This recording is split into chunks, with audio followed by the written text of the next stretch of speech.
Sitting in the bleachers in the rain. We've shed a million tears and drank as many old style beers out at the game. Let's go Cubbies, Son Ranto, Son Ranto, Son Ranto and the lovable losers. Son Ranto, Son Ranto, Son Ranto and the lovable losers. Son Ranto.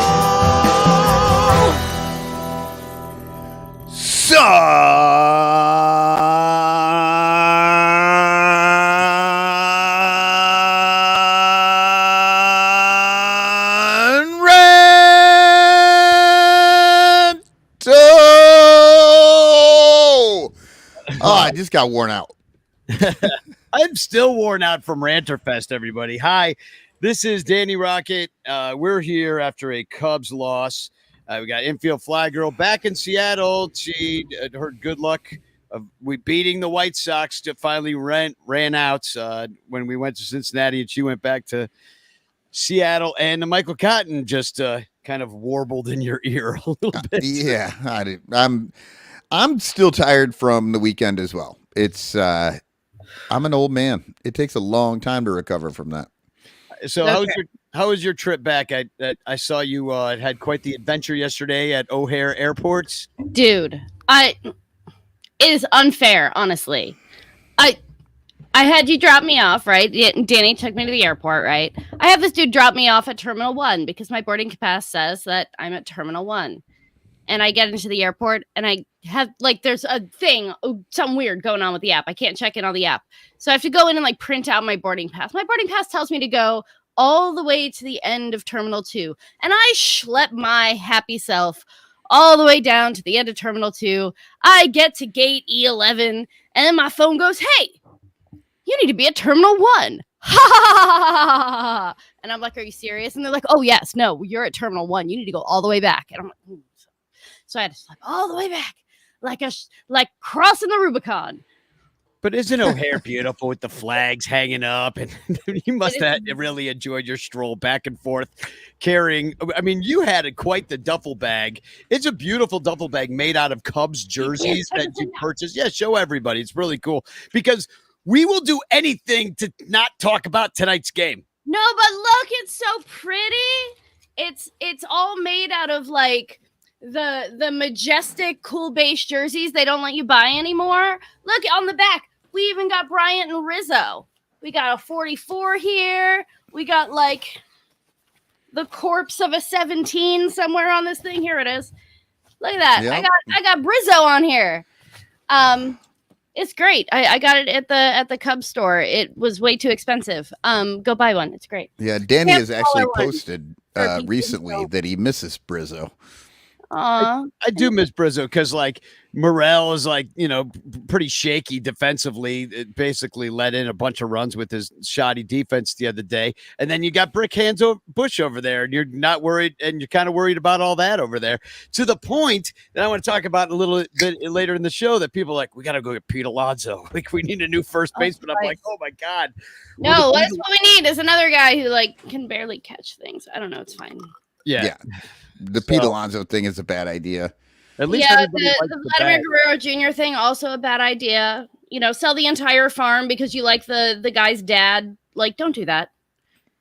So I do want to start. We are going to talk about tonight's game. This is kind of a post-game show, but I want to say that we are still kind of coming out of Ranterfest still, and I just wanted to share something early in tonight's show. But first, I want to say that we are brought to you by our 109 paid Patreon supporters. Thank you for everybody. Patreon.com/SunRanto is where you get it. And that's where you listen to Cubs Pod, where you hear me, Michael Cotton, and Mike Waller on a daily basis complain about the Cubs. It's incredible. What a show. Anyway, you got to be a Patreon member to get that. So please do that. Plus, we got our super duper ranchers, Blake Beard and his wonderful tickets. He's giving away a set of them, by the way, for July 19th, Arizona Diamondbacks game. They're box seats. Oh, nice. I'll share the link about that right now, actually, as long as I'm thinking about it. I got to tell you, just a little side note about Blake Beard and Ranterfest. Love talking to that guy. Absolutely. I don't know if you ever had a chance to talk to him too much, Michael, when we were all hanging out the other day, but really interesting dude. He is majored in economics, really smart. We were talking about the economy and just having a conversation totally not about the Cubs. It was so refreshing. Yeah, no, I did get a chance to talk to him for a little bit. He bought Emily and I Chicago handshakes. Oh, So nice. Emily got to enjoy that.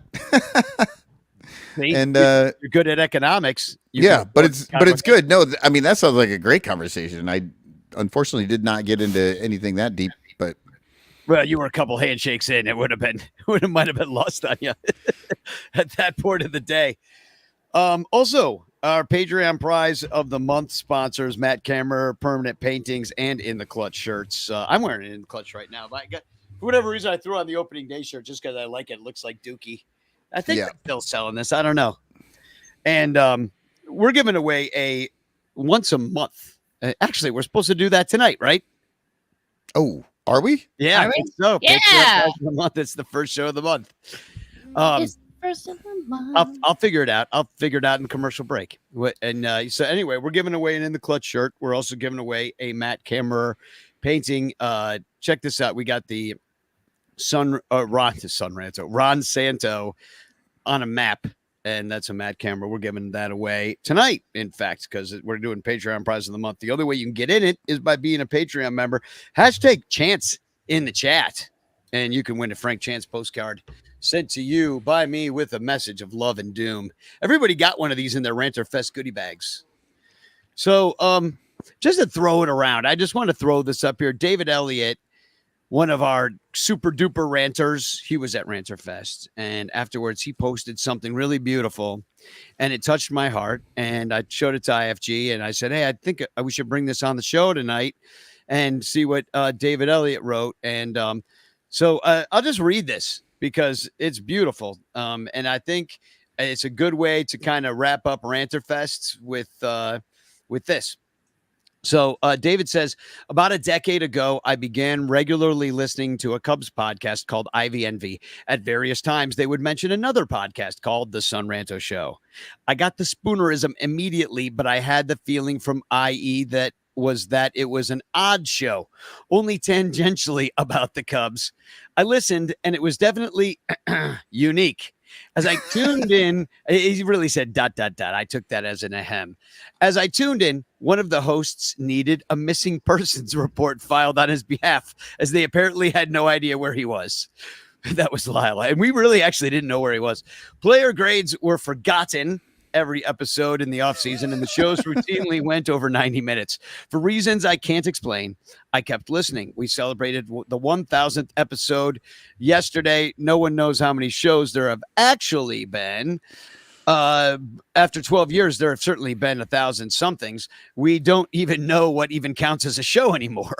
Like most things on Ranto, it is arbitrary, out of context, and perfectly descriptive of this crew, of which only a small portion is pictured. And there's a picture that he shared as well that went with this that I'll share at the end of this post. Son Ranto has been a podcast, a call-in radio show, a Facebook streaming event, and now practically a TV show. We've done Spotify, Green Room, Twitter Spaces, Discord, as well as Facebook Live and StreamYard. Rarely does a podcast stick around long enough and develop a community to mourn the passing of a fellow listener, but that's what being a ranter is all about. RIP Dan Nielsen. Recently, the show adopted a charity. The Lost Boys is a nonprofit on the south side of Chicago that uses baseball to teach confidence, resilience, and life skills to vulnerable youth in underserved communities. Surely they're mostly White Sox fans, but it's fine. We're all just cheering for good, whether you're wearing red or blue or black and white. We can't brag about an exorbitant donation, but every month money is sent to Levante and the Lost Boys. Perhaps some light will come of it in a dark place.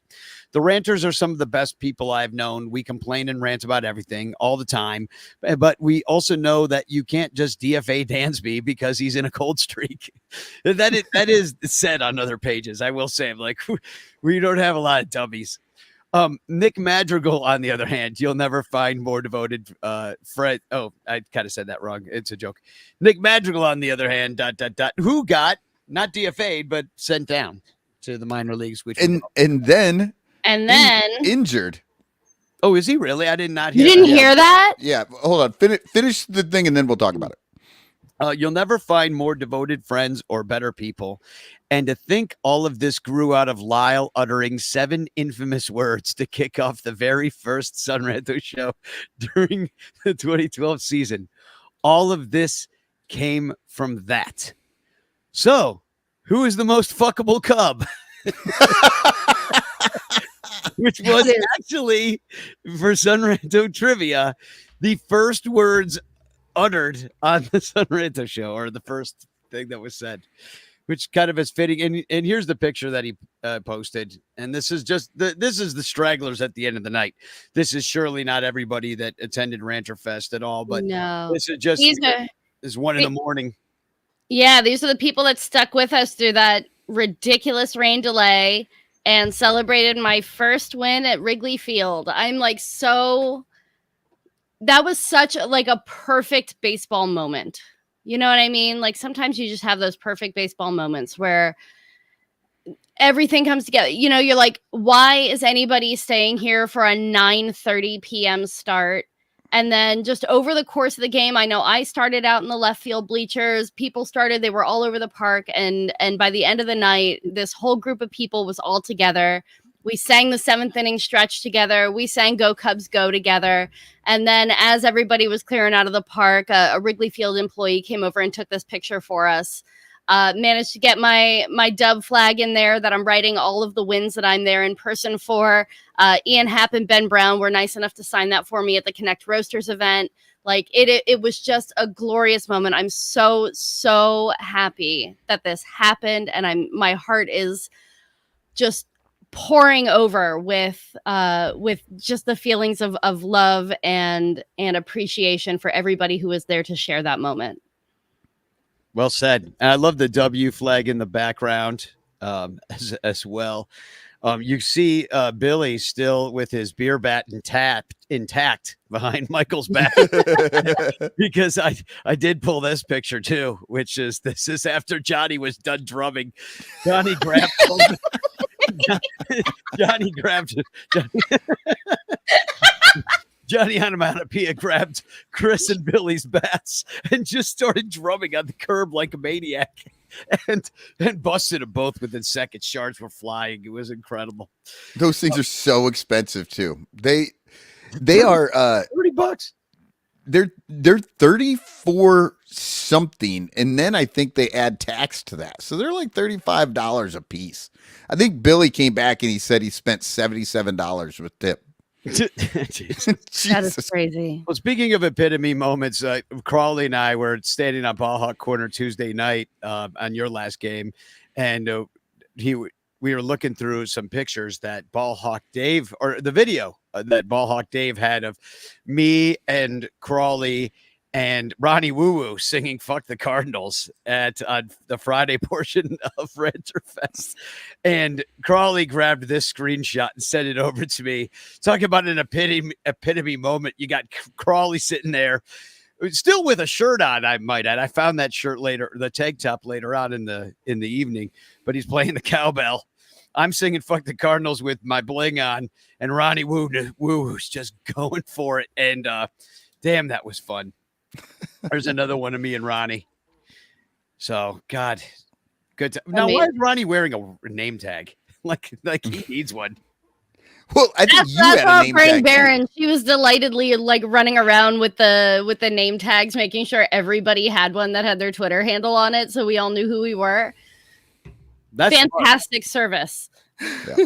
So lots of people are saying #Chance in the chat, and I totally agree with them. That's what you should do if you would like to win a Frank Chance postcard sent to you by me with a message of love and doom. So that kind of wraps up Ranter Fest. Thanks to everybody that was there. Raised around $2,000. Still kind of dotting the I's and crossing the T's, but it'll be a little over $2,000. And let me just mention, there are a few Ranter Fest shirts left. Very few sizes available at this point, and mostly XL. Couple double XL as well, and one triple XL. And I think that's about it. So if you'd like a Ranterfest shirt, they are available at sunranto.com/Ranterfest.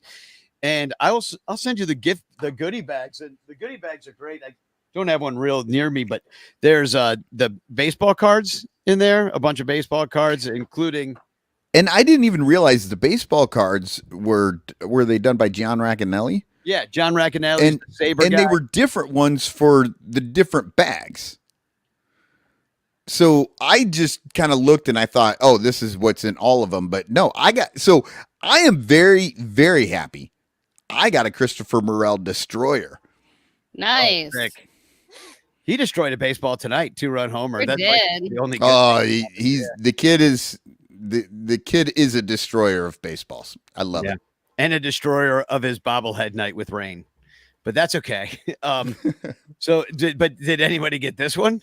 Look at that sucker. That's a John Racanelli. The Danny Rocket. 24. I actually took these all out. It's embarrassing to have them. I'm like, I'll give these to people that'll think it's hilarious to have one. I didn't want. You absolutely should have put those in some of them. What you could have done. It's way too late now, but whoever got a Danny Rocket would have gotten some sort of prize. I was going to do that, but I was like, it's too much to deal with. I'm already doing so much. Somebody else had to like focus on that exact task. And I was like, whatever. So we could talk briefly about tonight's, well, anyway, buy a Ranterfest shirt, sunranter.com/Ranterfest. There's a few sizes available, but let's talk a little bit about tonight's game. We lost. I'll put up the box score if anybody, it's so small, but, and that's enough of that. Let's move on. Yeah, we lost 8-4. Hit 2 2-run homers, couldn't get anything more done. The pitching kind of fell. I mean, Assad wasn't great. Did have 7 strikeouts, went 5.2. It was fine. 5 earned runs, though. Yeah, it was definitely one of his weaker outings, but of course, that's Great American Ballpark. I mean, people hit homers there all the time. It's just, I mean, what was it? The first, I don't know, like 8 runs of this game were all home runs between the two teams. Yeah. Yeah, I think. He only gave up 1 home run. Well, but he gave up like a 3-run homer, and then the Cubs got a couple of runs, so maybe it wasn't 8 7 runs. runs at least. Yeah. I mean, either way, Porter Hodge got screwed on that one call. Yep. He walked a bunch of guys. And that call messed him up. It really did. He could not find a strike zone after that. Like, and that was weird. I mean, I get it. It was a bad call, but good Lord. Like, he was all over the place after that. Oh, Robert Sanchez just ordered a shirt. Cool. I'm glad we had your size. There really are very few left. Yeah, and then the other night, the umpiring was really bad too. I was making jokes on Twitter that Vic Carapazza, in Italian, means blind as a bat. When using my Google Translate.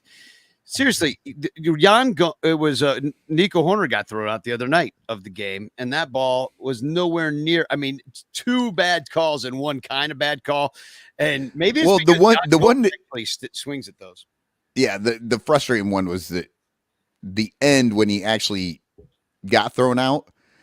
I think he was arguing the first 2, but it looked like he was arguing the last one, which whatever was could have been a strike or not. It was just the first 2 were so bad. Yeah, well, they won that one at least. Tonight was a different story. You can't blame the umpire. Yeah. But that one, the wheels fell off right there. You couldn't come back. You didn't have the shitty White Sox to come back against, because we fell behind every single game the last 3 games. You already lost 3 or 4 to the Reds during Ranterfest weekend. Or no, 2 or 3? That was a 3-game set, right? This is a 4-game set that we're in now. Yeah. It was just Friday, Saturday set. Yeah, we lost 2 or 3 to the Reds. Only winning Ranterfest night so we could take that wonderful picture. And then now we just lost the first one of 4-gamer to the Reds. Yep. Yeah, it's not ideal. I mean, ultimately you need people who can throw baseballs and get calls, and we don't have a whole lot of those right now. Yeah, we took the White Sox on a 13-game losing streak. Now 14 for Ernie. Oh, did they get a no-hit tonight? I know they were in the middle of being no-hit. Oh, were they? into the sixth inning. So if anybody in the chat knows, let us know. But yeah, in the sixth inning, they were 6 innings deep, getting no hit and down by 8 to the Red Sox. Yeah. Well, we stink too, so we have nothing to freaking talk about. It's frustrating. Like, hey, we beat the White Sox. It's just like, yeah, it's like beating a baby. It is. Like, hey, you watch me fight a baby. All like right. a slightly larger baby beating a slightly smaller baby. Exactly. I mean, except for we're like a really expensive baby. You know, Well, not expensive enough. Clearly, they did not go out and get pitching. Well, they're spending a lot of money. I mean, even bringing Bodie up, like I heard on one of the podcasts, I forget which one. They're like, well, now that Bodie's up, now no matter how you cut it, the way that they, cut up the salaries and the bonuses and all the shit that could come through, they're like, now because of that little roster thing that you have to pay him now, and he's on the that's going to blow you through that freaking first tier, second tier. Where are we now? First tier. We're still in first tier because they were staying barely under it to the point that they were always going to go over it by a very small amount, which was stupid. Because if you're going to go over the first tier, don't do it by $100. Do it by a lot because it's the same damage all the way up to the next tier. So they could have done a lot more. And I'm not 100% sure that Bodie thing actually did change that. Because, I'm pretty sure you have on a guaranteed contract anyway. Yeah, they were already paying him. He was already on the books. I just don't know if adding him back to the 40-man roster made any difference. Maybe it did. I mean, they're just like right there on the cusp of things. So I think anywhere. But either way, that's interesting that they got rid of Madrigal. They were willing to do what we asked them to freaking do. Well, but we asked them to do it like last year. Exactly. Like 2 years ago. Or like ever. Yeah. But then he, I'm pretty sure I'm actually the question is out there. Which one of you among the ranters paid off that pitcher to hit him in the hand with a pitch? Because now his hand is broken and he's not coming back. Well, see, and not for a while. And that was actually my takeaway from that. Like, I feel bad that you never want to see somebody get hurt. Anybody gets hurt. But as soon, like, I will say, my first thought was, sweet, they cannot bring him back now. Right. Like, he's got a broken hand. He's out for at least however long. We are not going to get a return trip to Chicago for Nick Madrigal anytime soon. I mean, I started feeling bad even at Ranter Fest because he hadn't been set down yet. And he made it onto the bitch clock as a category. And everybody all over the room was just freaking railing on Nick Madrigal for freaking days. I mean, so if you weren't there, okay, the way that we ran bitch clock at Ranter Fest was the first night we had a bucket with that said Cubs complaint box on it. It was an old double bubble gum. I think I have it right here. Bucket. And so we collected suggestions from the ranters. Whatever you wanted to complain about, you wrote it on a little slip, you put it in the thing. And then before we ran bitch clock the second night, like the night of Ranter Fest, I took everything out and I put them all in. I put all the suggestions in piles, and whatever like the top 12 went on the clock. And the why is Nick Madrigal pile was the tallest stack of anything else. Everybody wanted to bitch about Nick Madrigal. So yes, he got primo position, the bright red spot on the bitch clock. Nick Madrigal. Yeah, I have them all. I have them all here. I saved them because there are some really good ones in here too. They didn't all make the clock. I don't know what this exactly means, but it says $177 million Darwin Barty. That is Dansby Swanson's contract. Yeah. Well, and we really should say, look, Madrigal has been bad and we've been on it. Okay. And upset. But really, if we really break it down, are we really mad at Madrigal or are we mad at the executives and the managers and all the people who refused to see that he should be sent down? Like that's the Oh, thing. 100%. Like, so it's like this poor guy, like Danny was saying, he was feeling bad for him. I get it. Because Yeah. this guy is like the telephone person that has to call you and ask if you want to buy something, and everybody like screams at that person. It's not their fault. That's Nick Madrigal. He's the telemarketer that everybody's yelling at. Not his fault. He's not in charge of that, and as long as they're telling him to go out there and play, he's trying to do it. Look, Unfortunately, they shouldn't do that. I fully believe 100% that every single baseball player that's out on the field is trying their best to be good. Nobody is being bad on purpose. And I did a year and a half working for Amazon customer service, and I know what it's like to be the guy that everybody calls up to yell at. And I get that. Like, I feel like Nick Madrigal is being the best baseball player that he can possibly be with the tiny little legs that he has. And it's not his fault that he is not particularly good at much of anything at the major league level.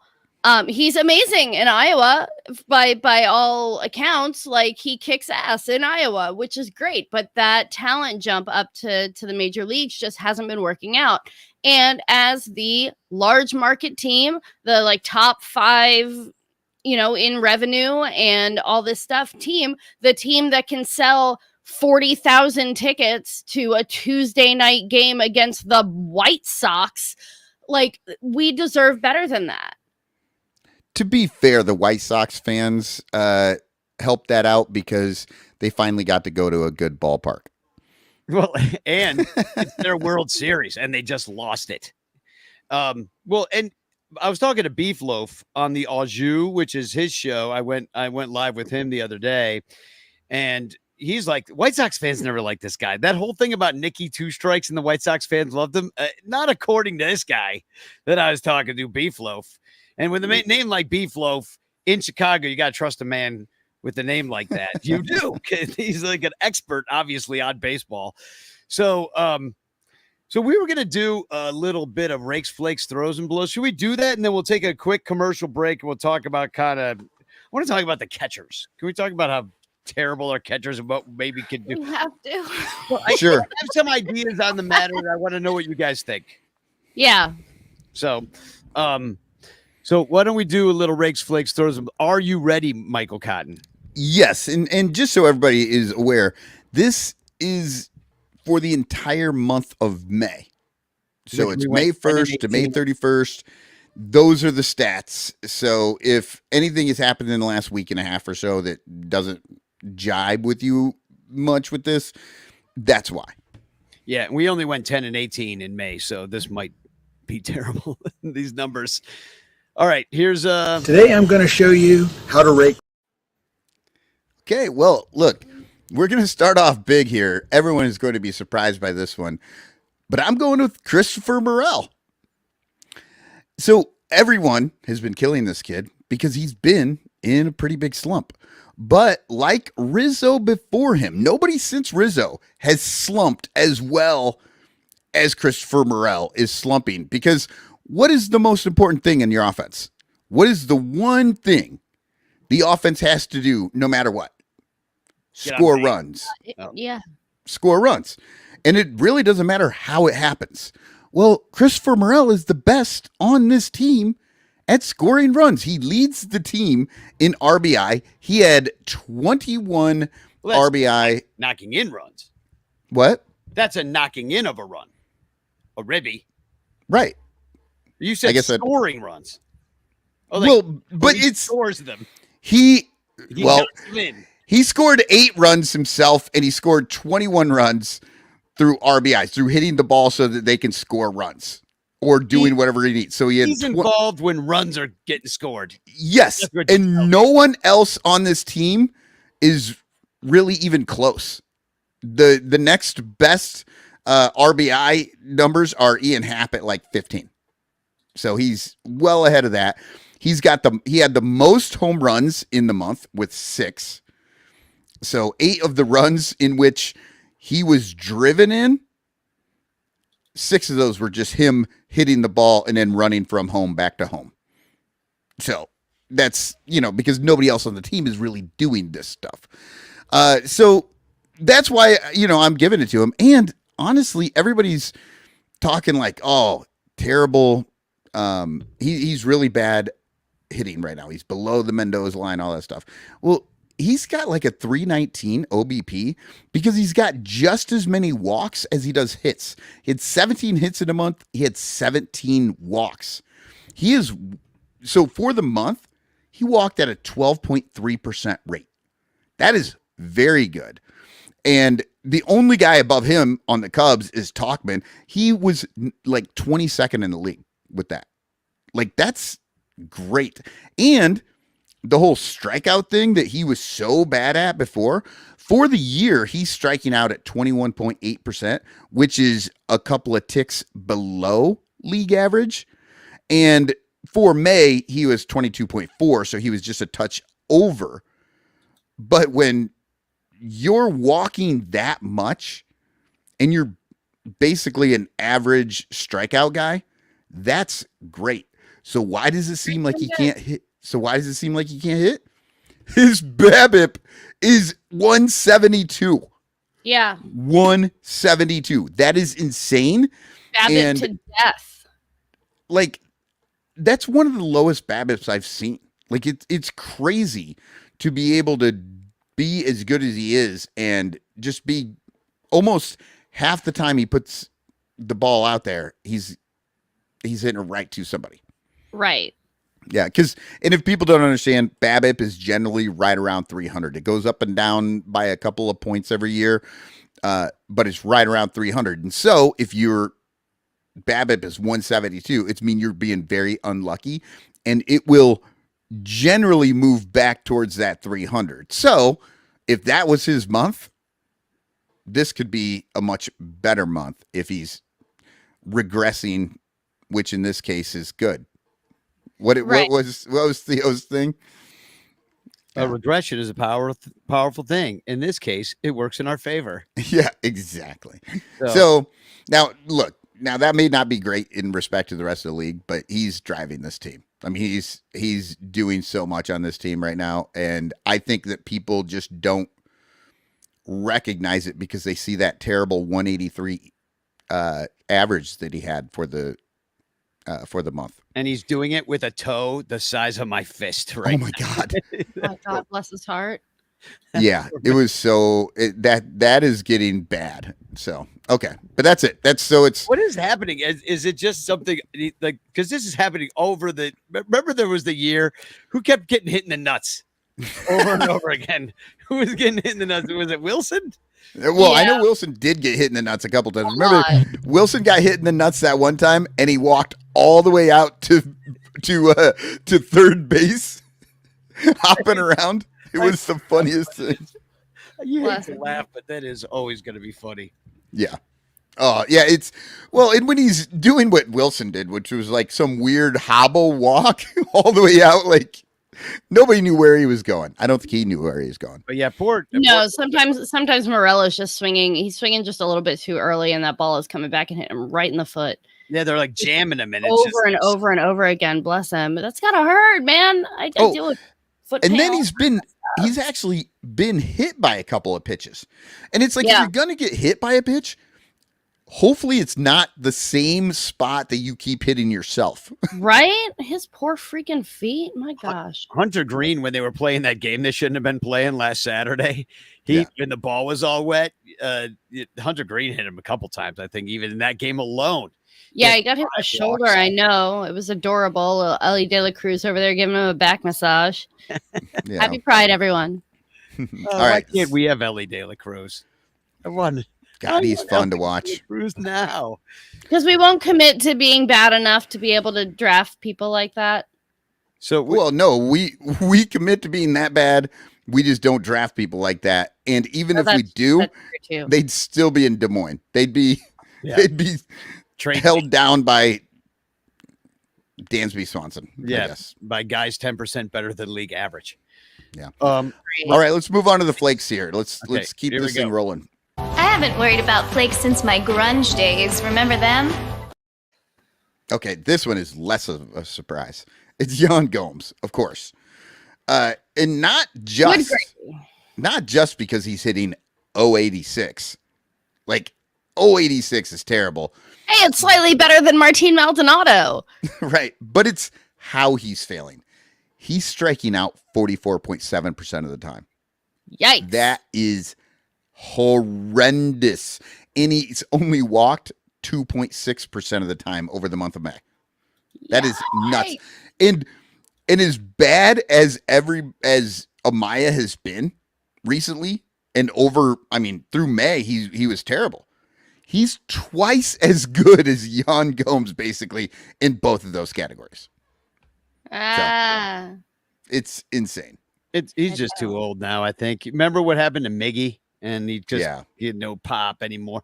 And I was looking at it. I might as well just give you these catcher stats now, because I know you're mostly talking about his hitting, but just our catchers in general. I'll just throw this out here. They've only thrown out 13% of the runners. That's second worst. They've allowed 52 stolen bases this year. That's the 8th most in the league.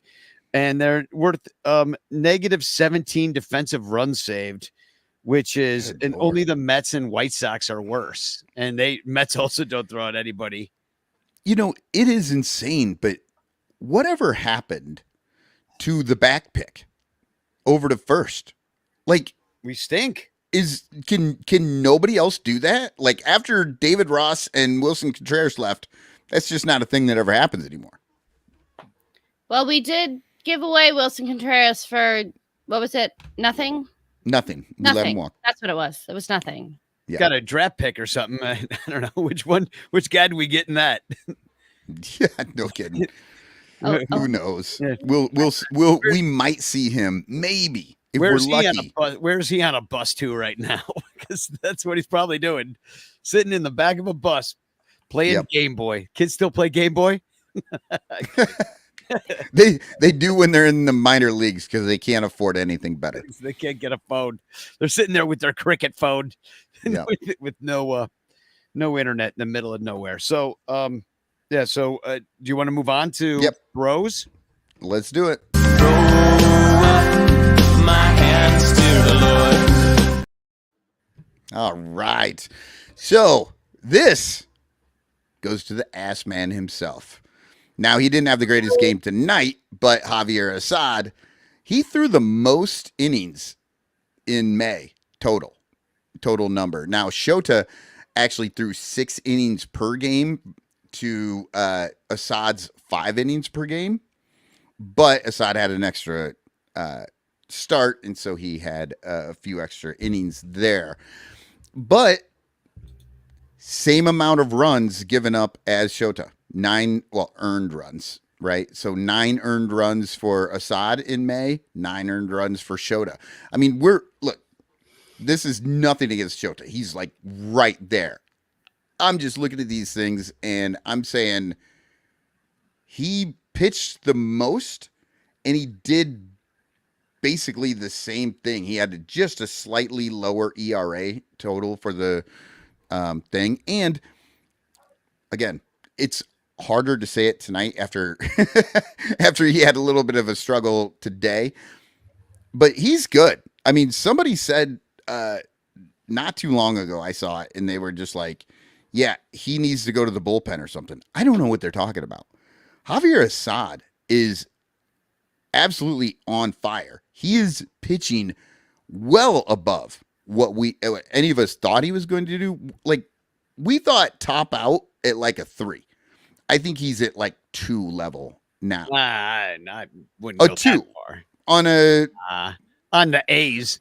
Well, no, he's a 2 on this team. Who's better than him on this team right now in their starters? I mean, Shota, Steele. Not Steele. I mean, he got injured. Yeah. And he hasn't been the guy this year, babe. But look at that line. That's what I'm saying. That's what I'm saying right now. 5 runs. Look, we're talking about in May, right? Right. It's who's June. Doing the best. And is that fair considering that they sat Shota down for 10 days for no reason? God, that was stupid. It was You know, I was absolutely listening dumb. to the. I don't know if you heard Kaplan's podcast with Gordo. Yep. If you've listened to that one yet, but apparently Kaplan's wife told him as soon as that he told her, he goes, "Hey, they pushed Shota back a whole start because he would have just started the day after the rain delay. Yeah. And started on the Saturday and against the Cardinals. This was a couple weeks ago." And then they said, nah, we're not going to use you until you face the Brewers. And they sat him for 10 freaking days. And then when he came back, he's been rusty as shit. And we'll see like what happens in this next time. But Kaplan's wife was like, "Oh, that's a big mistake. You should bet against him." She said to bet against our own guy. Absolutely. Because, I mean, who's going to think it's a good idea to interrupt the process, the routine of a guy who's literally been doing the same damn thing every day since he was 7 years old when he first got sent to baseball school? Yeah, it was ridiculous. And I have to say, almost every complaint that we have about all the stuff that's going on usually comes down to decisions being made above the players. Like the issues, yes, the players definitely have their part to play in it. I guess they need to be better. I guess I don't really like that as much, but they are being hamstrung in all sorts of different ways at every turn.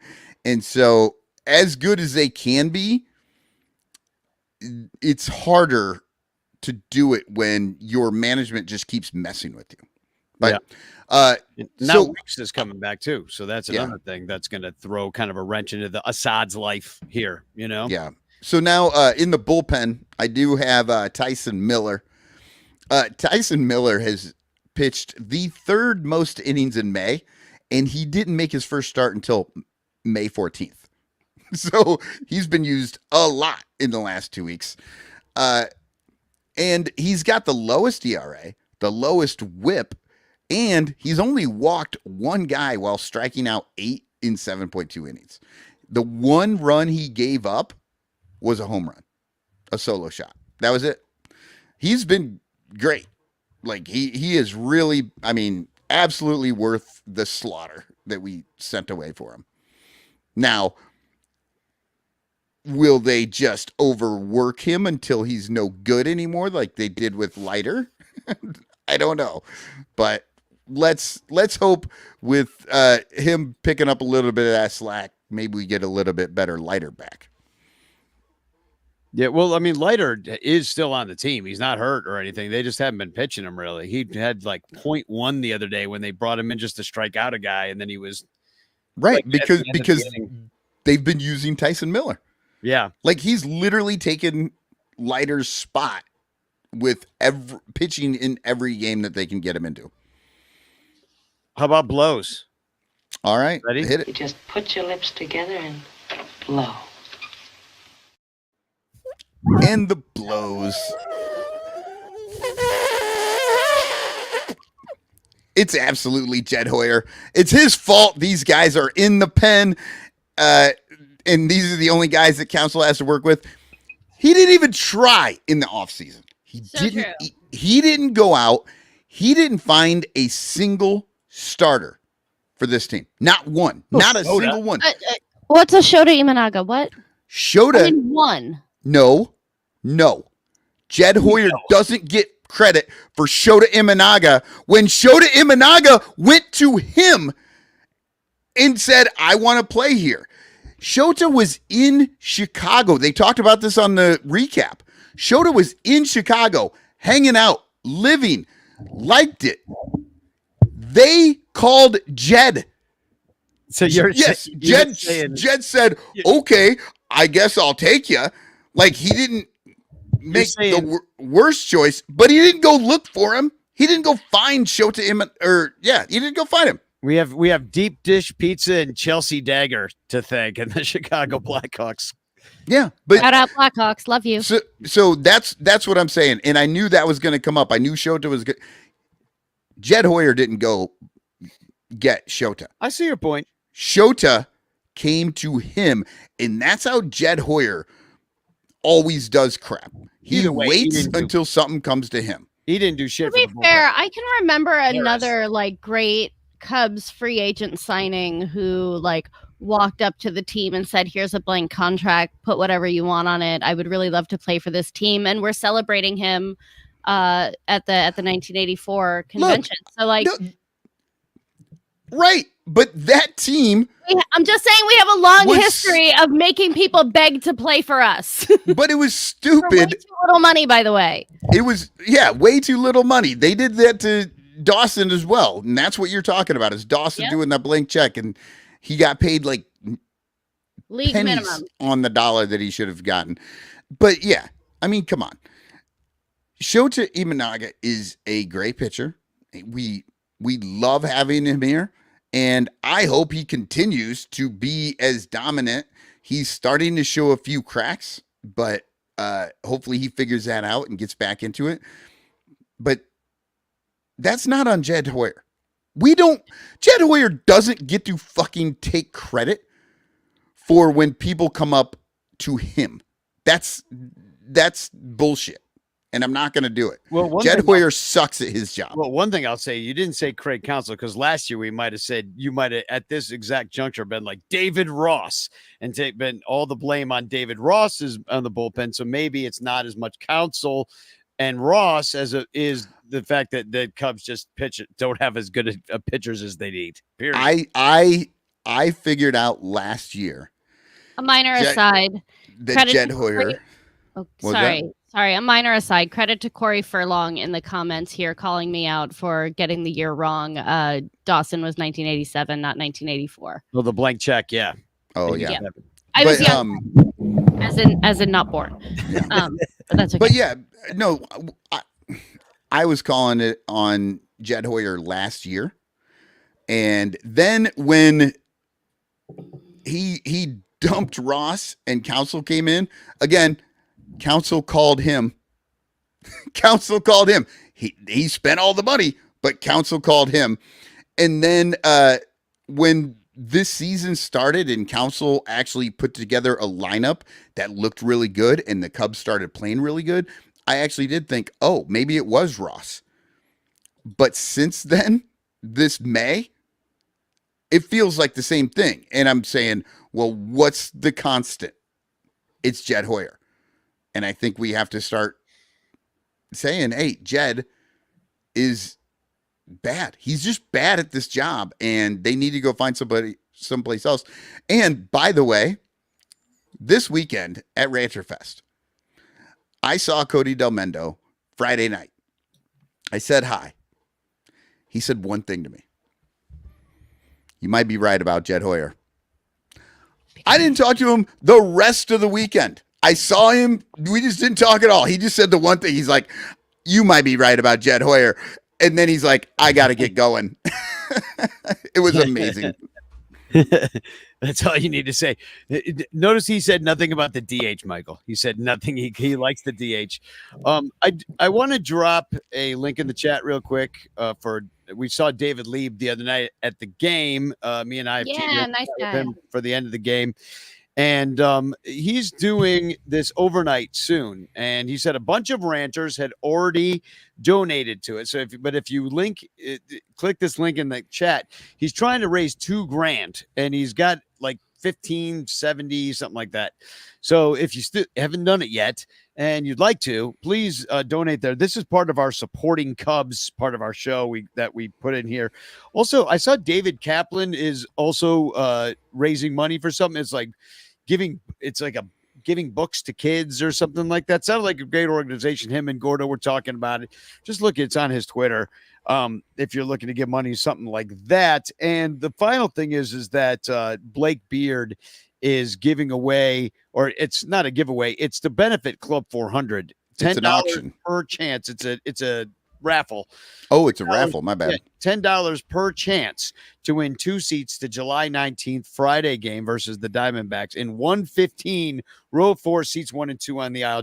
These are incredible seats. Great view. And it's only $10 a chance, and it all goes to benefit Club 400. So thank you, Blake Beard. But why don't we just take a quick break? We'll come back. We'll talk about the catcher situation. We'll talk about the rest of the series with the Reds. And kind of what we think will happen after that. But all right, should we go out on who's that Cubby? There it is, people. You have your silhouette. Look at it. Chime in the chat and tell us who you think it is. Who's that? Ooh, I think I know. Cubby. All right, we're going to commercial for Patreon. All over Chicagoland, there are thirsty, frazzled, overworked Cubs podcasters who are struggling to survive one more baseball season in the dog-eat-dog world of unpaid content creation. But it doesn't have to be this way. You can make a difference. Become a super ranter at patreon.com/sunranto, where your support ensures that poor, sad, pathetic, ugly, loser Cubs podcasters can pay for tickets and beer, and in turn line the pockets of the baseball oligarch Ricketts family. Just $1 a month can buy a scorecard. $5 a month can pay for guitar strings to write a Cubs song. And $10 a month almost buys one beer at Wrigley Field. Cubs content creators are the lowest pieces of pond scum garbage that slither over the face of this planet. But super ranters help them get drunk and screw off at baseball games. What do you get out of it? The Sun Ranto Show delivered to your podcatcher without stupid advertisements like the one you're seeing and hearing right now. Plus, at other Super Ranter levels, you can get Cubs music, access to private Sun Ranto pages, the Ranter calendar, and special thanks and Ranter recognition in our live broadcasts. Plus, eligibility for monthly prizes. What does Sun Ranto get out of it? Your money. For tickets and beer. Go to patreon.com/sunranto. That's patreon.com/sunranto. And become a super ranter today.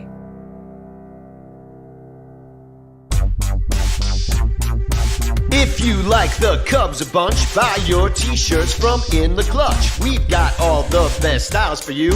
Dansby, Seiya, Morel too. Clark Fly in his W. Cody Bellinger, smoking dupes. Vintage shirts from days of old. Patrick Wisdom and Nico. You'll look sharp wearing your strobe. 10% off with the code SONRANTO.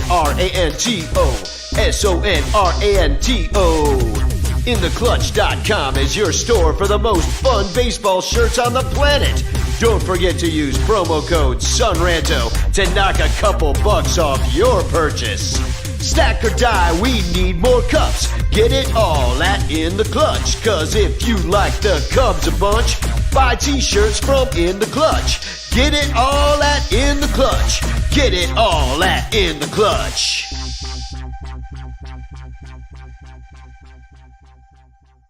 Stuff. Hey Cubs fans, at Amazon.com do you buy lots of stuff? Why not support the Sun Ranto Show by shopping through sunranto.com/. All you gotta do is fill your cart at Amazon with lots of stuff. Then before you check out with all of that wonderful stuff, head on over to sunranto.com/ and click any of our Amazon links before you buy your stuff. Check out like you normally would with all that beautiful stuff. And the Sun Ranto Show will get a small kickback because of the stuff you bought. And you'll be helping the Sun Ranto Show buy all the stuff we need to stay on the air talking about the Cubs and other stuff. Plus you could win a monthly prize if some of your stuff is chosen for Amazon stuff of the month. And if you win, we'll send you more stuff. Sunranto.com/ That address again is sunranto.com/ stuff.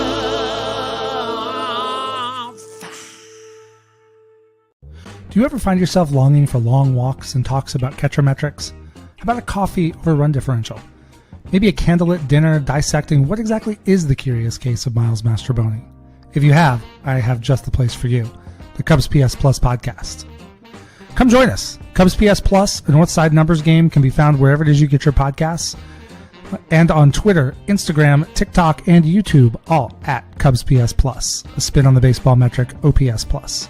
Are you ready? I'm ready. Here we go. All right. Who is that Cubby? I know. Yep. It's Ian Happ. Yes, it is Ian Happ, and Dominic Galoro got it in the chat first. And it's funny when I get these pictures, I'm always looking for guys. I want to see their batting stance because I feel like that's the best way to kind of figure it out. You would not believe how hard that is to find. So when I do choose them, I choose something that is indicative of their swing, and there are so many pictures of Happ in this position where it looks like swing Happ is the same. like he's playing golf. Yeah. I always think that. And he does play golf. He loves playing golf. He golfs regularly, I think. Yeah, and he does. Speaking of golf, that wisdom homer the other day, he went down and got this one. Look at this picture I took. Beautiful. But look how he's down on one knee and that shit. So I talked about this on my Cubs pod. They threw him a changeup, and the changeup worked. He was out, like sort of, he was swinging. It was diving. He flipped his wrists and rocketed that ball out of there at 100 miles per hour. Like, strong. The forearms on that guy must be like iron. I mean, I could not believe what I was seeing. That ball had no business going out of the park the way that pitch came in and what he had to do to get to it. Yeah, imagine if our catchers could hit like that. Yeah, nice segue, IFG, because the trade deadline is coming and people are talking about it. Like, what do we need? And I'm like, well, what are the holes on the team? I mean, catcher is a glaring hole right now, and the bullpen that's well documented. We could use an upgrade at certain parts of that. Even another starter. I mean, anybody could use those things, but the catching situation, when you're coming from a situation like we had Wilson Contreras, you let him go for nothing and don't re-sign him. And now we stink, and we used to be good. And I'm like, all right, so let's get a trade. But and people are like, oh, let's get a trade, or let's get somebody from within. There's nobody from within you could even get. Like, no. Have you ever even heard of Ali Sanchez? Because that's our AAA freaking catcher. Did you know that? No, I didn't. And I know Moises Ballesteros is a little way from being like ready because he's a child and also is probably destined to be a first baseman. Because look, I love me a big boy catcher, but he's a very big boy. And so if we're looking for somebody to like take over that gunning people out at bases thing, he's probably really not going to be the guy. I don't know. I'm still mad that we let this dude go. Alfaro. Right?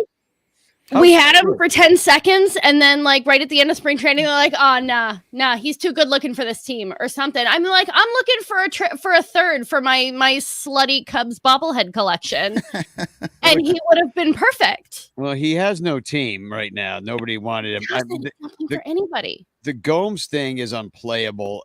It's getting to that point, right? I mean, you can't even let him. I mean, maybe the catching is fine, but not from a throwing out runner standpoint. It's not fine. Did you see Gomes yesterday against catching for Neris, and Neris threw the ball over his head? Like, he just launched one against the White Sox. Like Gomes set up like low, and Neris threw a fastball that didn't stop until it hit the net behind the plate. And I swear to God, Gomes just like evil eye just stared directly at Neris the whole time while he was waiting for the ball to come from the ump. He was just like, you son of a bitch. Like, heart attack, Hector, what are you doing to me? Yeah. Hector actually took his hat off and like held it to his ear like, oh, I'm sorry. Did I miss that goal? It was really bad. Change up? Did you say split finger? Sorry. Oh, you wanted that dive? Oh, my bad. Oh, down? Down is this way, not this way? Okay. So looking at who we can potentially like actually get, right? Like I'm thinking like who are the catching prospects that are out there, and just like a really quick cursory search on MLB, like these are the top catching prospects. Right? Those are They're Ethan, prospects, though, so they're not even ready. We need somebody now. I mean, but not necessarily. Like I'm over here in Seattle. I go to a lot of Seattle Mariners games. I've seen Harry Ford play, and like he's not the worst. He's a double-A guy. You got Jefferson Cuero is a triple-A guy, and he's only 21. Yeah, but the Brewers aren't going to trade his shit. True. Plus, he's only got one F in his Jefferson. I don't like that. But the Mariners are a couple of bats away from being something real. Like they could use a trade too, and I don't trust trading with the White Sox ever, because that never works out for us. Like, just Sammy thinking Sosa. logically, well, Not that since was a then. very long time ago, Cotton. David I'm Elliott. almost 40. David says Moises Ballesteros just premiered at 94 on the MLB pipeline. Problem solved. That's great, except that he's a big boy whose job is to hit baseball. He is so not destined to be a catcher long term. By the way, he also said sarcasm. Yes. Yeah, there's that too. But here's what I thought of guys that are actually in the majors, because one thing is, because of the way that the playoff tournament system works now, there's a lot of teams hanging out that are still kind of in it that they're not going to trade you anybody now. Like maybe All-Star break, if have a bad June, a June swoon, maybe then they'd be willing to start like offloading guys. But when I looked at like who's bad right now that would trade their catcher, half the reason these teams are bad is because the catchers that they have suck. You know what I mean? Like, that's why they're in last place, is because they have terrible catchers. Dominic says Diaz from Colorado. I think Diaz from Colorado, that would be a good bet. He's 33. Jesus, Right. here. I like But that. that fits right there with your bad team catchers available. Right. So he would fit with a bad team, and he might be available. He's batting over 300. Okay, but in order to take a player from a bad team, you have to take on a shitty contract that they don't want to be paying for. I've got one. Chris Bryant. Get Chris Bryant back. Let's do it. No. Nobody is going to pay. Nobody. I'm sorry. Nobody Jed wants Hoyer, there's that. no universe where Jed Hoyer pays a shit ton of money to get the corpse of Chris Bryant back on this team. It's just not I happening. would love it. He was the only guy that I was okay with losing in the first place, and then they decided to send everyone else along with Third him. baseman, We have a third baseman. I'm God. sorry. he kind of stinks. I mean, he stinks. Look, I love David Bodie, but I'm so kidding. No, I'm ride or die for Christopher Morel. I really do think he's fine. Bryant is probably back on the IL because he prefers watching Disney movies over playing baseball anyway. And He is back on the aisle, but that's fine because then he won't play. We'll just have him. No, I reached out to Waller today because I asked him if I could come on the PS Plus so that we could just dig into Morel. Like we could just have a whole show about Christopher Morel and whether he is actually good, because I like him. And I think he's fine. Is he perfect? No, but I'm open to see what the numbers really are saying, and his show is the perfect place to do that. Yeah. Yeah, it is. I mean, and it's not always terrible. He's got a good arm. I mean, I'll give him that. But it's just like there's just fundamentally doesn't have the instincts to get it. I don't know if you can learn it in that amount of time. I mean, Madrigal never impressed me either. And then at the end of it, his defensive numbers, quote unquote, looked better in the fact that he was like a kind of towards the top of the league. That was a Darwin Barney situation, though. There's some other, probably. There's some other, who else would trade the A's, obviously? Shea Langoliers. He was a first-round pick. I mean, I don't know if they'd be willing to do that, but probably cost you a lot because he's got a lot of control left. The Angels have a guy named Logan O'Hop, which I just want him for the name, even though he kind of stinks. The White Sox, we just saw Martin Maldonado play. He hasn't bet. I would not take Martin Maldonado if they literally paid us twice his contract to take him. He hasn't batted. Like, above you know, 200. somebody said on Twitter that his batting average couldn't get him a DUI right now. It's true. He's really bad. And then the Marlins, they've got Nick Fortes and Christian Betancourt. Both of those guys betting under 200, so you don't really want them. It's not an upgrade. We're looking to upgrade here. And it's just, I don't know where it's going to come from. I mean, or even if they have any interest in solving it. So, you know, one of the things I brought up earlier about the back picking, right?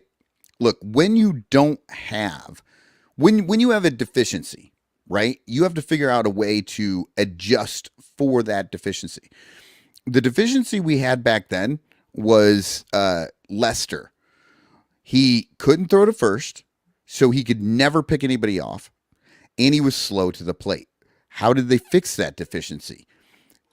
He would throw, Ross would back pick to first base and fire it. And then Wilson started to do the same thing. And then all these pitchers that the Cubs had who were not quick to the plate didn't have to do a lot to first because their catchers would do it for them. And now it's even more important, right? Because they can only throw over there twice, even if they want to do more.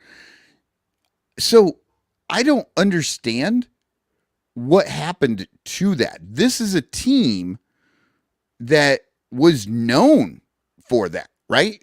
And I mean, maybe Gomes and Amaya just don't have the arms for it, and maybe they can't do it. But if you throw over there like that, even if you're bad at it, it's going to hold guys a little bit tighter, I'm thinking. I'm going to try not to be too much of a propagandist, but I'm going to be a propagandist. Look, I'm not just here to like promote signing people because they're pretty. Would I love to see Jorge Alfaro again? Absolutely. Would I love to see Francisco Pena again? Absolutely. Love looking at the guy. However, Harry Ford, again, Mariners prospect. Yes, he's in AA. Yes, he's 21 years old. Read this. This is literally just what MLB.com says. Like, you can look into it deeper. I'm just going to show you what they're saying. It says, right-handed hitting backstop. He'll be just 21 for the entirety of the 24 season.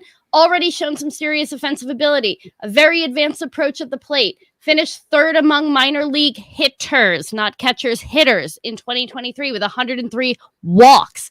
That's at least, there's at least above average power. He can drive the ball to all fields. He's a plus runner. He's swiped 47 bags over his first two full seasons of pro ball and has 2020 potential at the highest level. Plus, he has athleticism behind the dish. He has a plus arm. He displays the kind of leadership that teams covet from the catching position. His agility has helped earn him comparisons to Craig Biggio and Russell Martin. He is a student of the game, they say, which, you know, you love to hear that when scouts say that he's a student of the game. He has every chance to be an elite level catcher in the big leagues who impacts the game on both sides. I want Harry Ford. Please come. If you are listening to me and if you love me, go get Harry Ford. Thank you. I mean, why would they trade him to us? I mean, because they have Cal Raleigh. They don't need him as much as they need other things. Cal Raleigh's dongs already this year. And I will say this in support of what you said. The last AA guy that we brought up, they just couldn't get rid of. And he mans a Gold Glove second base for us every single day.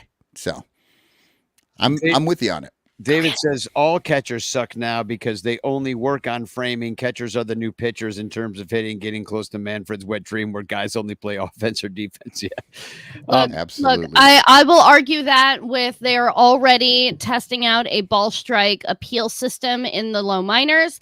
Korea is already using an automatic ball strike system in their major leagues. Framing is going to be a skill of the past before you even know it. And we're all wondering where PJ Higgins is these days. Last I heard, the Diamondbacks. I don't know that off the top of my head. I'm looking it up right now. He's with the Louisville Bats. Oh, wow. How fun. What's their team? The Reds? The Reds? Yes. Isn't it? Yeah.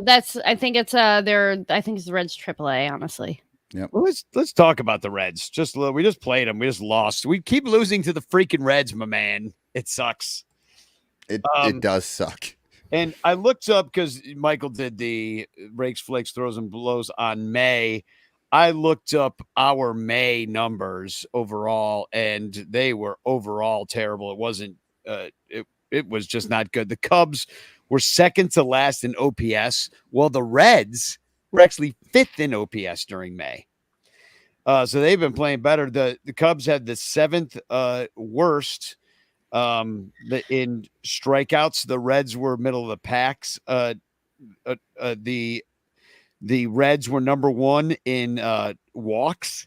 We are ninth in walks. We do take some walks. The Reds had the second most stolen bases. Cubs actually started stealing bases in May a little bit. Pitching wise, in May, the Cubs were the ninth worst team with a 4.32 ERA. The Reds were slightly better, about half a run better. The Cubs bullpen overall, seventh most walks per nine. So they're walking too many guys, but they're striking out a lot per nine. The Reds are pretty much kind of the same, except for they just don't walk as many guys. We walk too many guys, I think, out of the pen. And what's really been disappointing is that our defense is worse than the Reds. We have a 688 DER right now. We have higher than league average in errors, and we have negative 17 defensive runs saved to the Reds negative 7. That's pretty wild for a team that was literally designed to be a great offensive team and to like steal runs around the edges. Yeah. Well, I mean, that's what happens when you do not put Nico Horner on the IL and you run Madrigal out there at second and you have Mastroboni at shortstop, and you do that for what, 10 days of the 1/3 of the month. That's who you're putting out there. Those guys were terrible. I feel like this team is being run by like one of the computers that runs those betting houses.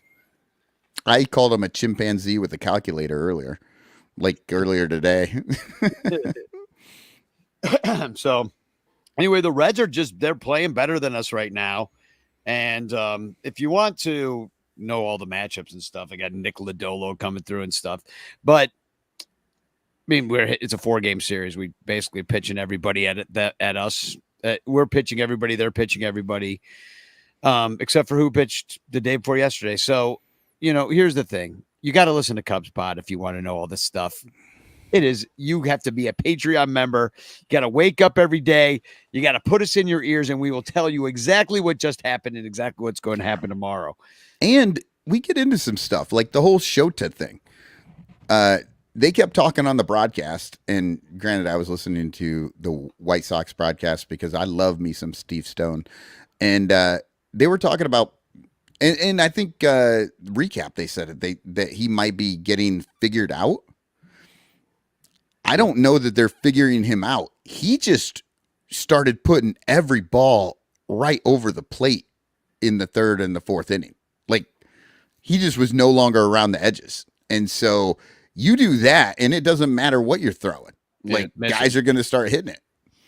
Well, he's pitching on Sunday. I'll give you that sneak preview at the very least. So, anyway, we got the Reds the next 3 days. Steele goes tomorrow against Lodolo. I don't know. Hopefully Steele, he hasn't been as good as he was last year, but that would have been hard to top anyway. Well, and he was injured from the third inning on in this season. So yeah, sadly, he's still working his way back, but. So IFG, I see you're holding your Mike Tauchman walk-off home run baseball. Oh, yes, 100%. This is absolutely the walk-off home run and not a foul ball that he hit to me in Milwaukee. But look, it's the first live ball I ever caught in a game. I'm absolutely going to tell my grandchildren that it was the walk-off home run. I have never caught a live ball. Have you, Danny? You ever got a home run or a foul? I got a foul in 2015 or something, and I got one at a minor league game. Mike Tauchman, if you're watching, sign this for me, please. Yeah, he with the talk off. We got to. We're actually working on a new shirt because remember last year he had the defensive play where he walked it off defensively by stealing right game-winning home run from the Cardinals, and that was exciting last year. And then That was his first walk-off home run that happened last night.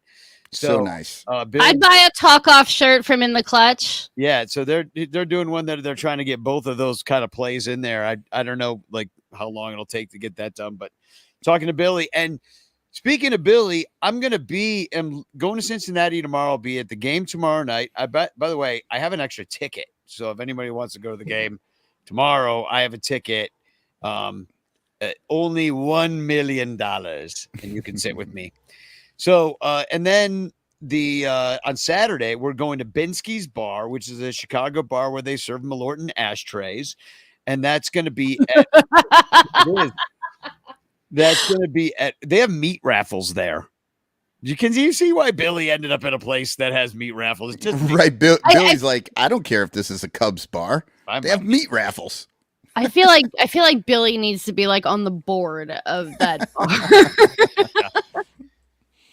So I'm going to be there, and you guys could come out at 1:00 before the game if you're around at Binsky's. That's in Camp Washington. Need some chili when you're there. Got some good. They get forget which one's the Camp Washington. It might be called that Camp Washington chili. But there's a couple of good chili parlors over there. The real don't go to Skyline. Go to the real place. Chili parlor. Yeah, right? I don't think I've ever heard those two words put together. What it is. Like an ice cream parlor, but with Ice cream chili. parlor, pizza parlor, chili parlor, funeral parlor. It's the only kind of parlor. And the first three get you to the fourth. Amazing. So Cubstradamus is here to tell us what is happening next. I hate this So guy. here we go. I really do too. No one ever watches them play on the west coast of the Florida Bay. Ricketts runs the Cubs like the team that he loves. Of course, I'm talking about the low payroll of the Rays. Wow. He somehow wasn't he wasn't outwardly offensive for the first time in a while. Yeah, the Cubs were in Tampa like twice the entire time I lived there. Did you go? No, I was never able to get there. The first Cubs game I ever saw was after I moved out west. I went to a Giants game in 2019. It was the first time I ever saw the Cubs play live. Yeah. Well, that was, when Wild. you were in Florida, that was back in that wonderful era when the teams didn't play everyone every year all the time, and they didn't play their own division as much, but now we have every other year the greatest game ever, just getting worse and worse each year. Yeah, and the Rays, nobody goes to those games. They might be half full just because the Cubs are there. Honestly, having lived there, it's so much easier to just go to a nice sports bar that you like and watch the game than it is to drive to St. Petersburg ever. And there's nothing to do around the ballpark. Like in Wrigleyville, you can you guys are so spoiled. You can go to a game at Wrigleyville and then just walk to any one of a million different bars. You can find the one that fits your vibe and just go there. Or home. There's nothing in St. Pete. There's a Subway 3 blocks away from the place, and then you have to walk 1.5 miles to get to the super gentrified downtown area where there's nothing but oyster bars that cater to 90-year-old tourists. It's the worst. They shut down all the metal bars. It's awful. I hate being in St. Pete. 90-year-old tourists looking for aphrodisiacs. I'm in. Worse. Viagra Triangle. God, I hate St. Petersburg. But yeah, that's why nobody goes to race games, because it's hard to drive down there. There's always 1 million miles of construction. There's only 3 ways in and out of downtown, and there are so many better places around the city to go watch a baseball game on TV. Anyway, that's my TED Talk. Thank you much. Yeah, it's kind of, and it's a midweek. I've never seen that stadium. I heard it's weird. It's weird. It's weird. Corey- They've darkened the ceiling, so it's not quite so easy to lose the ball. I love their ground rules. When people go, "Oh, you really like baseball? Tell me the infield fly rule." Dude, that's not even the hard one. Tell me the ground rules of what counts as a home run at Tropicana Field when it hits the catwalks. but no, it's a low ceiling. It's a very weird stadium. I like it in its own like weird, odd way. But objectively speaking, I can see why players hate it. Yeah, Corey Finneran. This last weekend, I was talking to him, and this actually did come up. He loved when he went to I don't even what's the name of the ballpark down there? Field. Tropicana. He loved it, but he loved it because it was weird. And I was kind of like, but would you want to go every game? Like sometimes things are cool because they're weird, and you're like, man, this is awesome. But if you go too often, you're like, yeah, I usually sucks. went to like 2-3 games a year when I lived, a 40-minute drive away, not counting traffic, which could be anywhere from like 40 minutes to 3.5 hours. Bernie says they have better junk food than Wrigley. Also, you can roll in, like I used to roll in with just like a whole hot and ready pizza.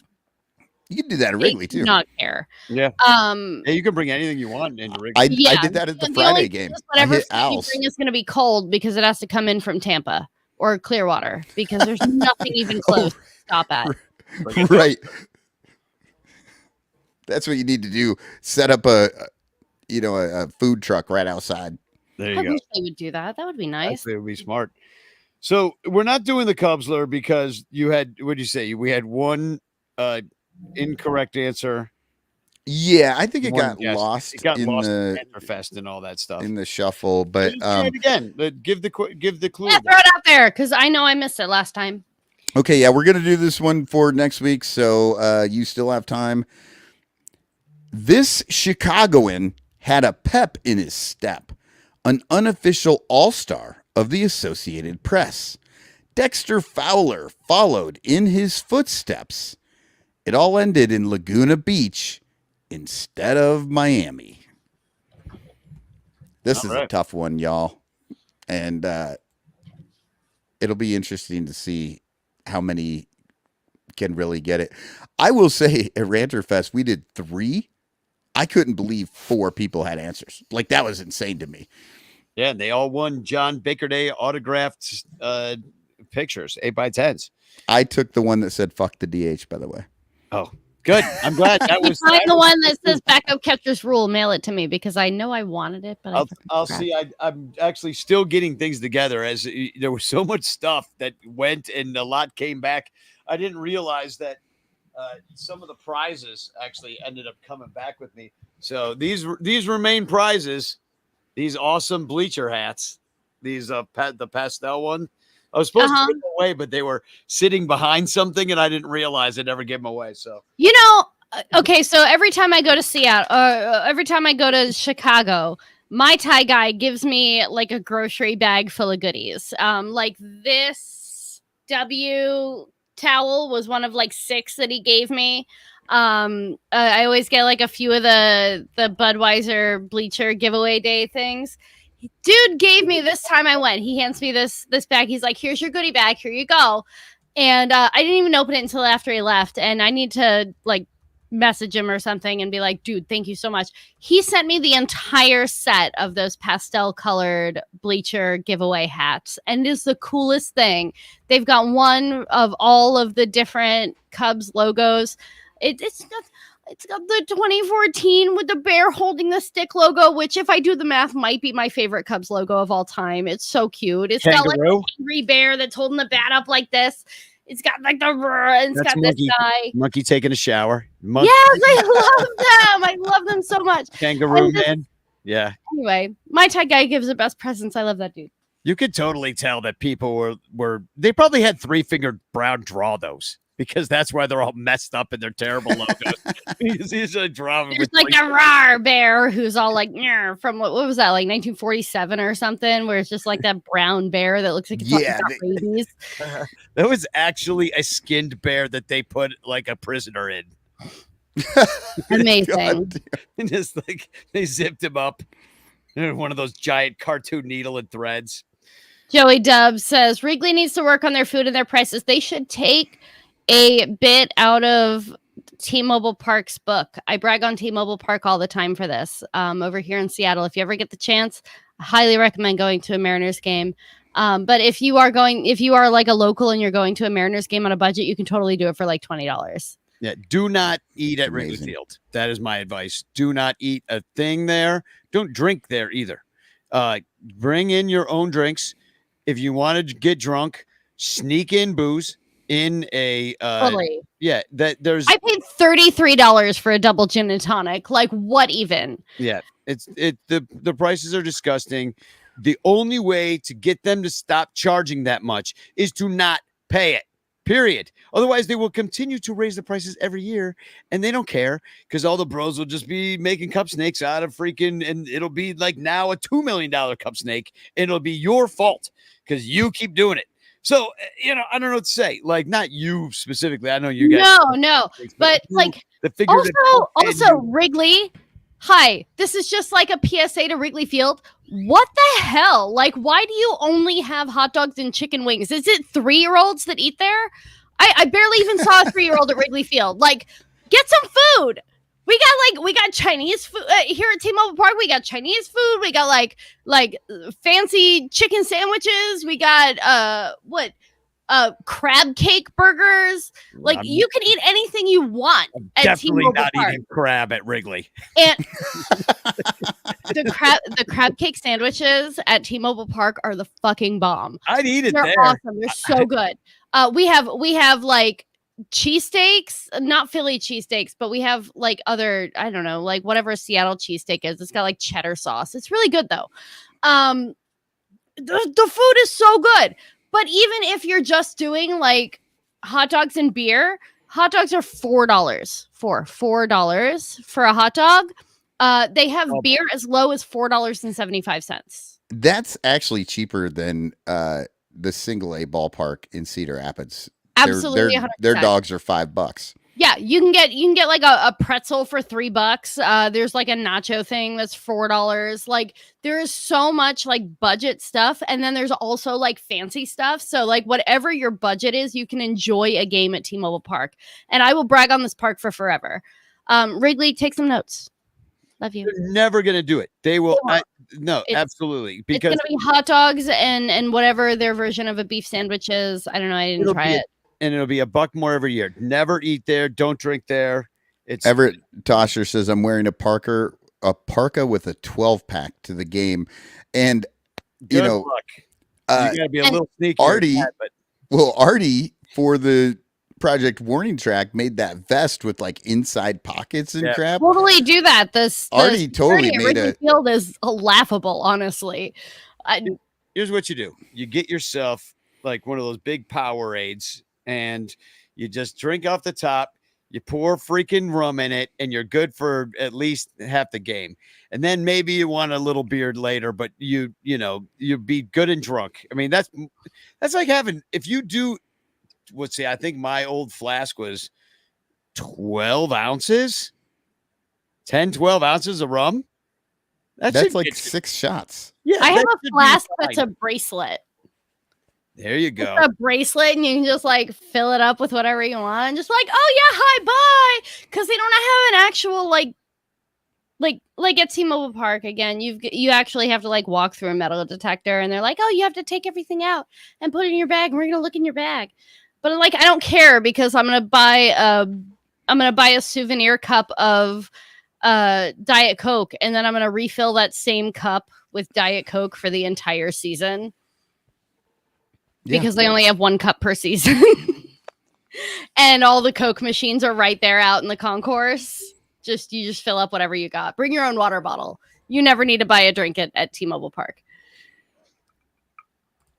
Yeah, I'm trying to save, I'm trying to share actually this flask that I'm going to recommend right now. I'm going to share the link to this thing right in the chat, and you can see how you. So that 2 hot dogs for $1 should be law.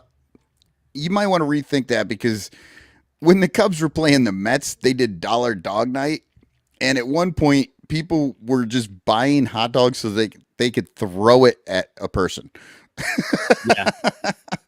I mean, I want to do the 9 innings, 9 hot dog challenge, but I can't do it when a hot dog is $10. No, God. Good Lord.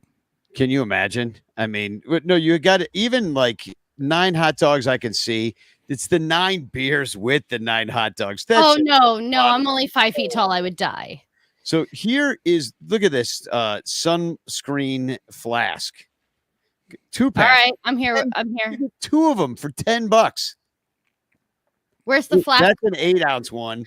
Oh, wait, it's a flask that looks like sunscreen. Yeah. Yep. Go to sunranto.com and click on the links there so that we can get our 3 or 4 cents off of that. Yeah, it would literally be 3 cents off of that one because it's only $10, but still, it works great. So we should TFC. What else are we gonna do? We're gonna give away the Patreon prize of the month. IFG's gonna open some baseball cards and hashtag chance in the chat. Should we give away? Let's TFC first. I don't think I have that much. Do it. I have one. Go ahead, because I'm looking for mine. Okay. Mine is a TFC from Ian Happ on air after that first game against the White Sox. He says, being here is always fantastic. The energy here is always fantastic when the White Sox are in town. And So that true. is just low-level shade saying the White Sox don't even live here. The White Sox are not a Chicago team. He's just throwing shade right there on television. It's amazing. Yeah, I was saying that to Beefloaf the other day. I said, the Cubs are kind of a national team and the White Sox are a Chicago team. Like if you were going to categorize them. I just want to shout out Ian Happ. I had the luck of going to the Connect Roasters event at the Hotel Zachary, and Ian Happ and Ben Brown both signed my Dub jersey. I don't know if you can see it on here because the light is Not weird. really. Wait, I'm holding it upside down. That's why you can't see it. Here we go. Oh, I got my We got an Ian Happ and we got Ben Brown, and they both signed my jersey. And the same night that both of them agreed to sign, or not my jersey, my flag. The night both of them agreed to sign my flag, we won. We won my first game at Wrigley Field. And now I have 2 wins at Wrigley Field, and that's 4 wins overall, and 5 if you count the one from last season. So I am officially over 500 on Cubs games that I have attended. Woo! There you go. Nice. Yeah, I need to stop going. I think I'm bad. I'm bad energy for the guys. So I have one. This is Reds related. So Cubs memes shared this, said, what the heck goes on in Cincinnati?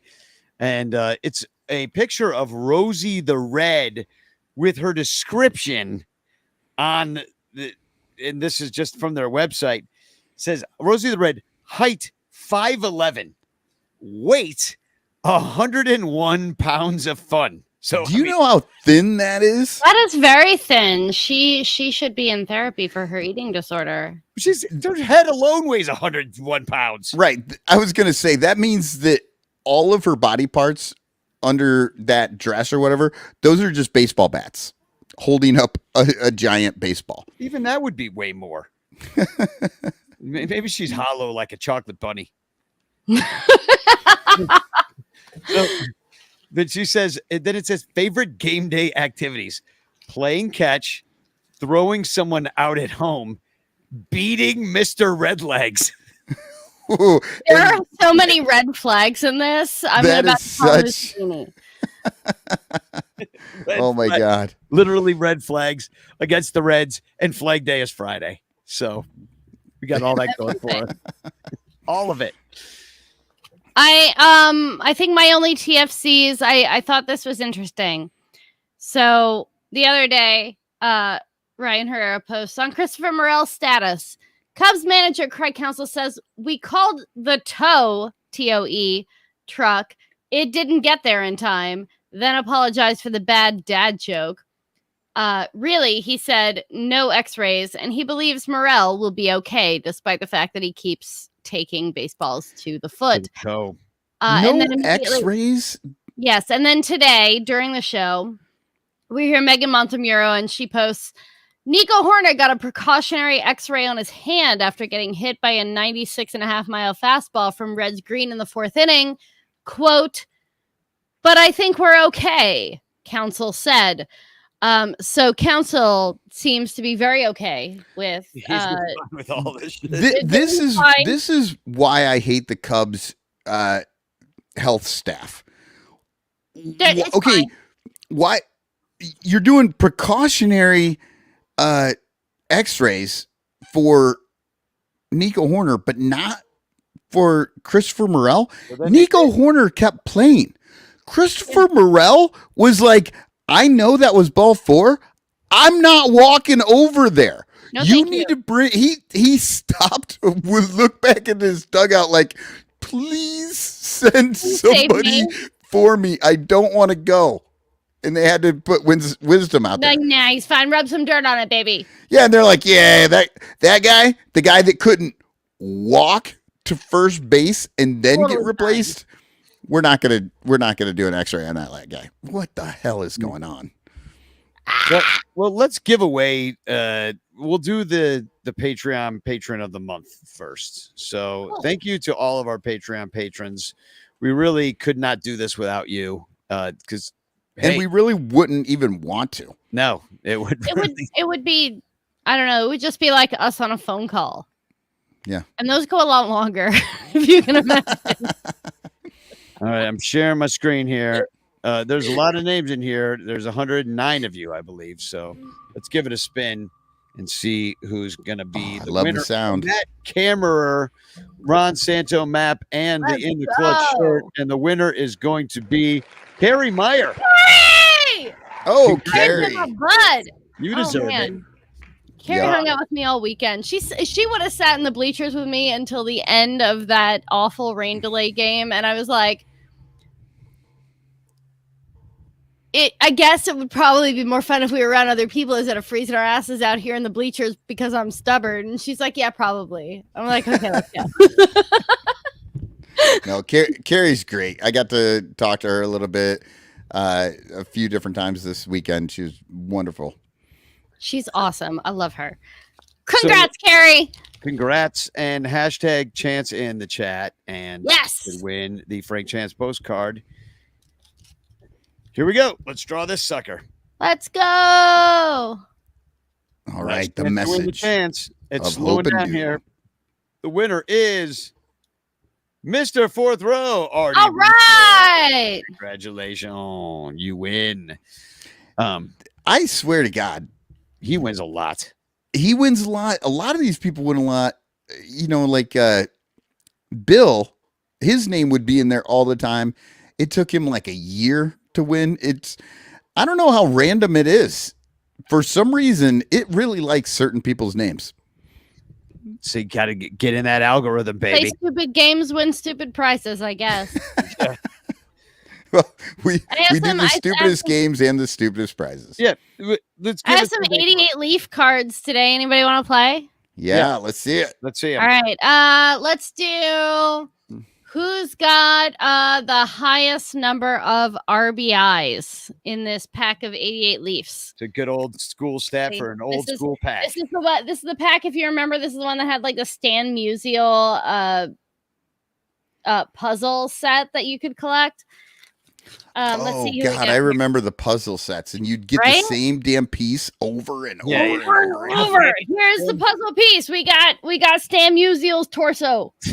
And that's the first ever dick pic. Hey. All right. So we got starting off strong with a rated rookie. We got Eddie Williams. Oh, yeah, he didn't never become anything. No, but in 1987 he had 4 RBIs. So there we go. 4 RBIs. Awesome. He's done. There you go. Rated Applebee's. So we're looking for the highest number of RBIs in a random 88 Leaf set. Let's see. We got. Here we go. We got Bo Diaz. Applebee's. Reds. He had in 1987 82 RBIs. Yeah, it's not bad. He might win out of that pretty pack. good. Could be. He was on all right. Indians too. Go ahead and post in the chat what you think the highest number of RBIs in a random set of 88 Leafs. So we're looking for 87 RBIs. Oh, he was a 1987. We've got Leo Witt from the Ernie Witt, I guess. Leo Ernest Witt from the Blue Ernie Jays. Witt. Yeah. Catcher. Check out that mustache. I don't remember. I don't remember any of these. I guys do not so far. remember this person to save my life, but also I I was remember Ernie Witt. Yeah. in this Bo season. Diaz, I'm remembering him more and more now that I see him. He was around for a while, 77 through 89. All right, what do you guess? Over under 25 RBIs for this guy for this season? Under. Oh, Under 19. Yeah. Yeah, Let's we're getting see. back to that. If your catcher bats 200, he's like Babe Ruth. All right, I got a Cardinals named Pena. We got Tony Pena. Tony There's a Pena. whole catcher pack. It's all Oh, catchers. Yeah, he was Tony. great. I'm gonna go Tony how many RBIs Pena. do you think on 87 season? I'm gonna say 101. Yeah, he might have Setting been the better. over under at 50. Oh, I'm gonna go over as well. Under 44. Oh, See, like we all think we're like, oh man, our catchers aren't Wilson Contreras, man. I wish they were like when we were young and they were like playing up. No, man, they suck. They were bad. All right, here we go. We got Boston Red Sox. Oh, we got an outfielder. We got Mike Greenwell. Yeah, he was good. He had a lot of. Yeah, he was a corner outfielder. I bet you he might have been high in RBI, but I don't know if he had 88 like the other guy. RBI over under 80. Under. under. Over 101. Oh, that was the number I had for the other guy. Yeah. Oh, look, Tom Cooper knew. He says, hey, 101 RBIs. That's totally right. Nice. All right. Who we got here? We got a Cardinal. We got Willie McGee. It was good. Boy, that man was ugly. Willie McGee was the bane of my existence because my cousin was a Cardinals fan. And God, I just hated he loved Willie McGee. Made my life horrible. I hope he had 4. I hope he had just as much as Eddie Harris or whatever the hell that was. God. Over under 80. Over. What? Over. Wait. David Lieb says on November 23rd, 1990, Diaz was killed when a satellite dish he was adjusting on the roof of his Caracas home fell on him and crushed his head and neck. Bo Diaz. That's terrible. Poor guy. See, that's back when a satellite dish wasn't like a direct TV thing. It was like the giant thing that was in the cable guy. The cable guy that was like laying in having a picnic. Yeah. So they said video killed the radio star, but it was really the baseball star that it video. Yes. That's it. Video killed the baseball star. We have Willie McGee at 105 RBIs, so he is unseating Michael Greenwell. And we have 105 RBIs so far for the highest RBIs in this pack of 80 Leaf cards. Again. Oh, I know, and it's going to be Willie McGee, who I hated because he was good, and my cousin killed me with the kid. I hate that guy. All right, we got Teodoro Higuera from Milwaukee Brewers. He's a pitcher, I think, right? He is a pitcher, so RBIs. Well, are and bad. that would have been American League time, so I'm going to say 0. Probably. Like they're showing his so just checking out his earn runs because that's because he was that's like the pitcher opposite of RBIs. We have 112 on him, so anyway. Yeah, but that's the AL Brewers. Ooh, we got our first Donruss Diamond King. Tony Fernandez. Shortstop. Yeah, he was good. Says Tony Fernandez is the AL's answer to the great Ozzie Smith. Oh. Well, amazing. He hit 322 in 1987. I'm going to say he was like a leadoff guy, so really low RBI. 67. Good not bad, but not winning. Oh, who did I drop? I dropped another pitcher, Fernando Valenzuela. There you go. There he is bunting. Oh, and Look he's at him hitting. bunting. I love it. That's pretty great. That's pretty great, honestly. Beautiful portrait. Thank you so much. I miss pitchers hitting. I do. You can watch the NPB Central League all you want and watch pitchers stand terrified in front of a baseball while they all strike out gloriously. I do that just watching the catchers and the Cubs. Exactly. It's the same. So true. And then you don't have to stay up and watch baseball at 2 a.m. All right, last one. We have Bruce V. Hurst. Look at that visage. Yeah, Bruce Hurst. Another pitcher. He always looks like that guy from Quantum Leap, doesn't he? Doesn't he? Yeah, he really does. Quantum Leap was on at this time. I was like, hey, look, it's Bruce Hurst, the guy from Quantum Leap. I thought that way, but I'm having a way old memory come back to me. I'm thinking that guy looks like Scott Ziggy says I should work on my fastball. Yeah, he had 117 runs. So our winner is Willie McGee with 105 RBIs on the year. I think that means Tom Cooper wins with Price is Right rules of being the closest without going over. So Tom Cooper at 101 RBIs. Congratulations, you win. Yay! There's no prize. It's just bragging rights, but good job. What he won was his name mentioned along with Willie McGee. Yeah. So take that. Congratulations. Tom. Cheers. So there's the show. I'd like to thank all of our Patreon supporters and also Bleacher Bunch Productions on the Fans First Network. Leave us a review over there. Give us 5 stars. It helps the algorithm. And also Rogue Wave Creative, Blake Beard and his tickets and economic conversations. And also Mike Waller and the Cubs PS Plus podcast on the Bleacher Bunch Network. Matt Cameron's permanent paintings in the clutch shirts. Find us anywhere that you can find a person or an idea or a concept on the social media nonsense world that we all live in. So thanks for listening to us and not one of the other 7,000 Cubs podcasts that there are.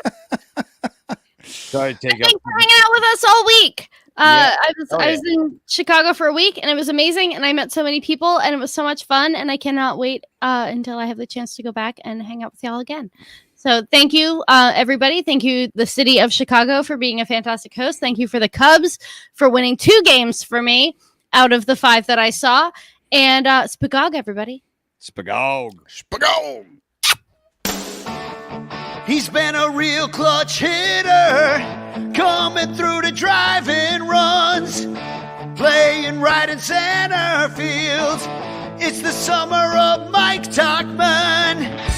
He went to Fremd High School from Chicago's northwest suburbs.